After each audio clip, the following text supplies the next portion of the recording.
The one and only Javier Vazquez is in the house. Good to see you, my man. See you as always. So this guy is not without controversy because I showed up today and he said something and I thought, I have to get this on film. You said there is no guard in Jiu Jitsu. There is no guard, yes. I don't even Explain it. I don't even call it passing the guard anymore. I just simply call it bypassing the legs. Bypassing the legs.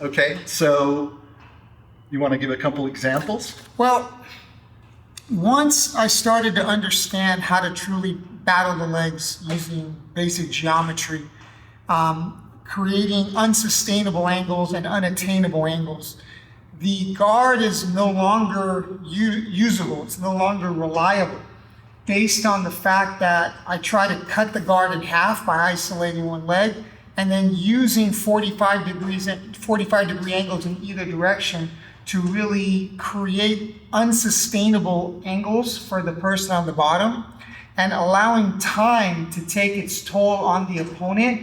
It slowly will start to bring the knees together, and once the knees are closer together, the guard is no longer usable. All right, so show me what you're talking about. So,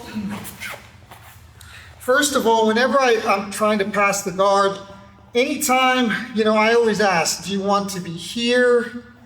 Do you want to be here? Or do you want to be here? I'm always going from this position because I'm already 3/4 of the way around. Now we're talking about, okay, well, a lot of people get into the guard and they're always trying to pass in this direction, where they're coming through it this way, where you're still facing the guy here. And I always ask, do you want the guy facing you or do you want the guy facing away from you? So do you really want to be here or do you want to be here? And once we get to this situation here, more often than not, I will end up passing the guard. The other thing is when guys have their feet up, to try and pass the guard from this position here, it's very hard. But the second that you start to lay the guy this way, whether we're here or here, and there's a huge difference between the foot being here and the foot being here. Now we have a situation where the guy's leg is at more or less a 45 degree angle. The higher the knee is, the more sustainable the angle is here. You're able to hold me off here very easily. Right. But the second I start to shift the angle here, now my weight slowly starts to bring the knees together. And ultimately, the closer the knees are together, the less guard there is. So when you bump fists with someone, and what's your initial positioning to accomplish that? I'm just trying to get to here. And what happens is the leg is always going to try to pull out and then face you here, exactly. Now, realistically, the foot has to transfer from the outside to the inside and ultimately across, right? But as the guy starts to pull the foot out, there's two door stops that I use to keep the foot in place. One is hooking at the knee, where if he tries to pull the knee towards the shoulder, he's not able to do it. And secondly, even if the foot escapes, using my elbow stuck to the foot, so when he tries to pull the foot out, it's stuck here. So this is the newer kind of thing that I'm doing, where I'm connecting my elbow to the foot.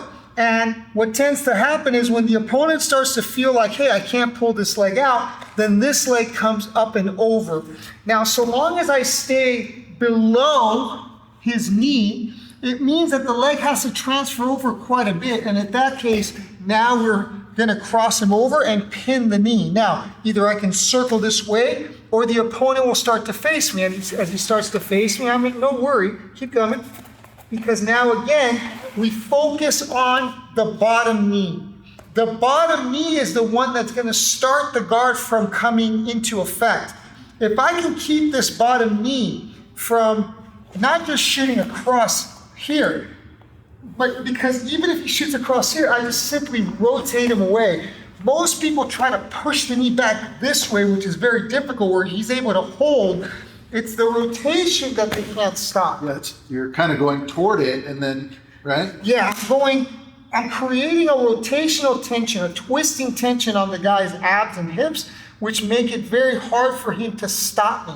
Even if he puts his foot on the ground and starts to shrimp away, he can't stop me from rotating him away. That is one thing here. The other thing too is creating an unattainable angle, which most people, if they go to like a north-south, now the feet can kick over and the feet can come in and then they rotate through. But when you're fighting from the unattainable angle here, put me back in the guard, it's very easy for me to stop it. It's so far away. The knee is so far away. This foot is so far away that it makes it very difficult. It is the bottom knee, that is most crucial in him putting me back in the guard. And when you understand how to control this bottom knee, the guard completely dissipates. What about grips? What do you do when people come in and they're, you don't care? It doesn't matter. Grips don't matter. You're just running the game plan. Yeah, I'm still running the game plan. You can grip all you want. Go ahead, pull the grip. Because you still have to bring the knee in. So it doesn't really matter. You have to clear my hand off of the leg. It doesn't matter. That's what I'm saying. That the guard is, and this is coming from somebody who, I had a very effective MMA guard for many years. I think I had one of the best. High level guys have pointed to your guard as being one of the best in MMA. Yeah, and I'm the one that's telling you, like, hey, once you understand these slight details, very subtle details, controlling the bottom knee, the unattainable angle, and creating unsustainable angles with the legs, there is no more guard. Something to think about, guys. Throwing jiu-jitsu on its head, the signature position of jiu-jitsu, let's throw it out the window.